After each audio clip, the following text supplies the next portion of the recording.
Welcome to Gita kitchen. ఈరోజు మనము bread దోశలు తయారు చేద్దాము. బ్రెడ్ దోశల కోసం నేను 6 బ్రెడ్ పీసెస్ తీసుకున్నాను. వీటి సైడ్స్ని కట్ చేయాలి. ముందు చుట్టూ ఉన్న బ్రౌన్ పార్ట్ని కట్ చేసి పెట్టుకోవాలి.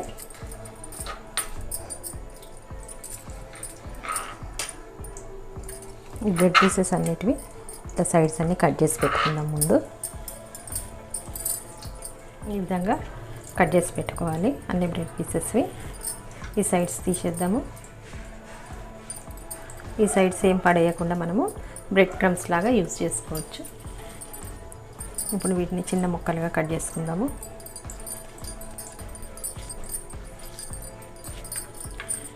ఇట్లా చిన్నగా కట్ చేసిన బ్రెడ్ పీసెస్ని మిక్సీ జార్లో వేసుకొని పౌడర్ చేసుకుందాము.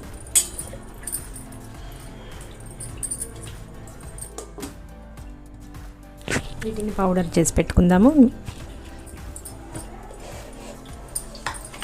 ఈ విధంగా బ్రెడ్ని పౌడర్ చేసి పెట్టుకోవాలి. ఇప్పుడు దీంట్లో 1 కప్ ఉప్మా రవ్వ వేసుకోవాలి, బాంబే రవ్వ, 1/2 కప్పు బియ్యం పిండి వేసుకోవాలి. ఇప్పుడు దీంట్లోనే 1/2 కప్ పుల్లటి పెరుగు వేసుకోవాలి. తర్వాత 1/2 స్పూన్ సాల్ట్ వేసుకోవాలి. ఇప్పుడు 1 కప్ వాటర్ వేసుకొని కలుపుకోవాలి. 1 కప్ వాటర్ ఒకేసారి వేసుకోకుండా కొద్ది కొద్దిగా వేసుకుంటూ కలుపుకోవాలి. ఇప్పుడు కలుపుకున్న తర్వాత గట్టిగా ఉంది కదా, ఇప్పుడు 1/2 కప్ మళ్ళీ వాటర్ వేసుకోవాలి. 1/2 కప్ వాటర్ వేసుకొని కలుపుకోవాలి. ఇప్పుడు మూత పెట్టుకొని వీటన్నిటిని మెత్తగా గ్రైండ్ చేసుకోవాలి. మెత్తగా గ్రైండ్ చేసిన తర్వాత బౌల్లో వేసుకుందాము. ఇప్పుడు దీంట్లో 1/2 స్పూన్ వంట సోడా వేసుకొని కలుపుకోవాలి. సోడా మొత్తం పిండిలో బాగా కలిపిన తర్వాత మూత పెట్టుకొని 15 నిమిషాల పాటు పిండిని బాగా నాననిస్తాము. 15 నిమిషాల తర్వాత దోశలు వేసుకుందాం. 15 నిమిషాలు పిండి బాగా నానింది. ఇప్పుడు దోశలు వేసుకుందాము. పిండిని ఒకసారి బాగా కలుపుకోవాలి. ఇప్పుడు దోశ వేసుకోవడానికి స్టవ్ ఆన్ చేసుకొని పెనం పెట్టుకుందాము. ఇప్పుడు కొద్దిగా ఆయిల్ వేసుకొని టిష్యూ పేపర్తో ఒకసారి తుడుచుకోవాలి. తుడిచి కొన్ని నీళ్ళు జల్లి తుడిచేసి ఇప్పుడు దోశ వేసుకోవాలి. పిండిని ఒకసారి కలుపుకొని పెనం పైన దోశ వేసుకోవాలి.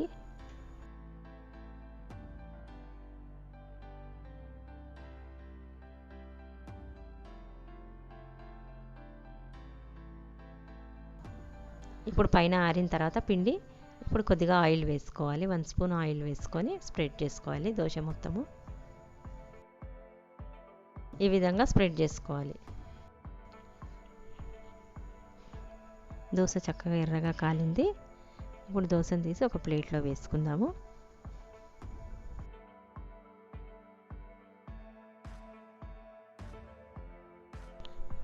ఇదే విధంగా మిగిలిన దోశలన్నిటినీ వేసుకుందాము.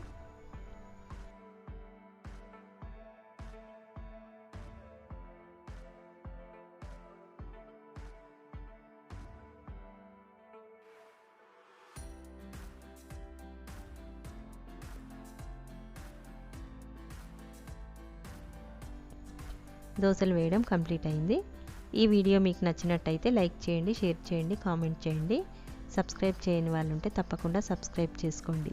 మరిన్ని మంచి వీడియోల కోసమై గీతా కిచెన్ని చూడండి.